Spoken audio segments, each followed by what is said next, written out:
Okay, lesson 6. What we're going to do for the final lesson is I'm going to show you lots of different ways that you can create new work from the work that you've already done.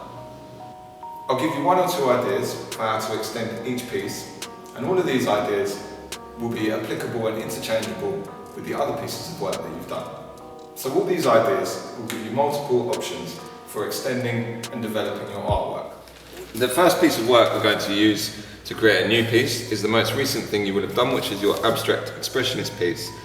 What you're going to use to extend this, to get a new piece of work from it, is a piece of tracing paper. So I've got A4 here.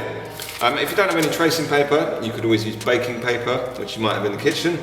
So I've got A4 here, place it in the centre of the painting, and I'm going to take a black pen.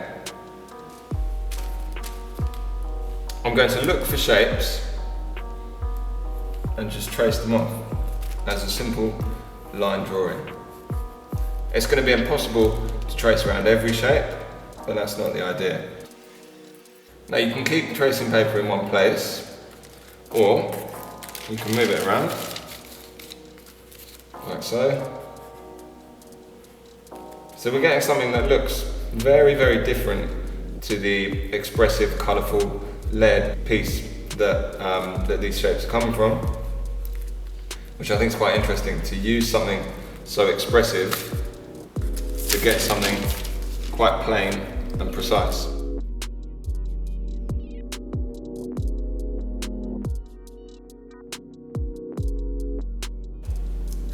So this is a finished version of one I've done from one of the abstract expressionist pieces that I showed you earlier. And once you've completed this, you can leave it like this, or you can colour it, cut it up, rearrange it. It's totally up to you.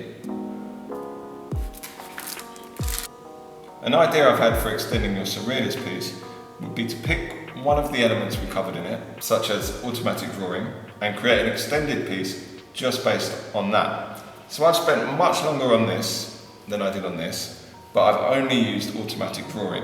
What I've done is I've used pencil, fine liner, biro. I've listened to different types of music whilst I've been doing it, and I have of course had my eyes open whilst I've been doing it to create a more refined piece of work. As we've been doing lots of similar exercises throughout with all the different lessons, you're going to find this much easier than you would have done 5 lessons ago. This is because, whether you've realised it or not, you will have learnt more techniques, you will have learnt how to manipulate the materials better, and you'll have a better understanding of composition. I can almost guarantee also what will happen without planning it.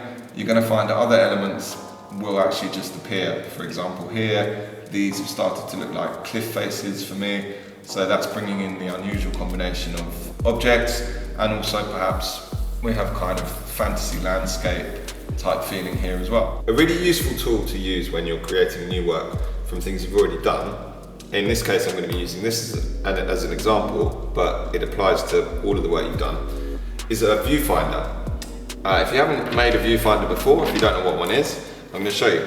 So you take a piece of paper, fold it in half like a birthday card, and then on the folded edge you're just going to cut a square or a rectangle, like so.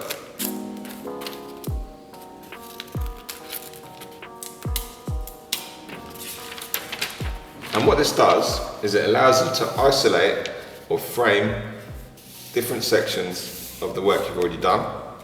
And you can make viewfinders in any number of different sizes. You can also cut different sized viewfinders, windows, out of the same piece of paper, like so.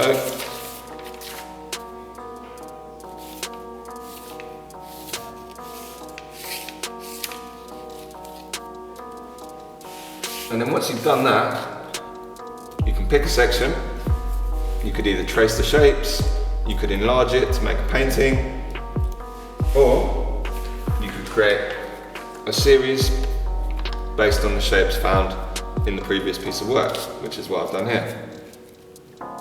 I could then cut this up, rearrange it, use the viewfinder again, Really infinite possibilities with this one as well.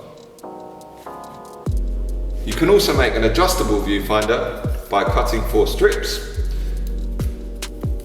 and then you can just move them around, up and down, left to right, and then you've got infinite possibilities for the size of the area you're isolating. If you can remember all the way back to lesson 1, we created this piece using 4 different drawing exercises, building up the layers and then colouring them in. What I would recommend you do in order to create some more work inspired by what we did here is to focus on just one drawing exercise and create some new work using that. For example, I've created this series of self-portraits using continuous lines.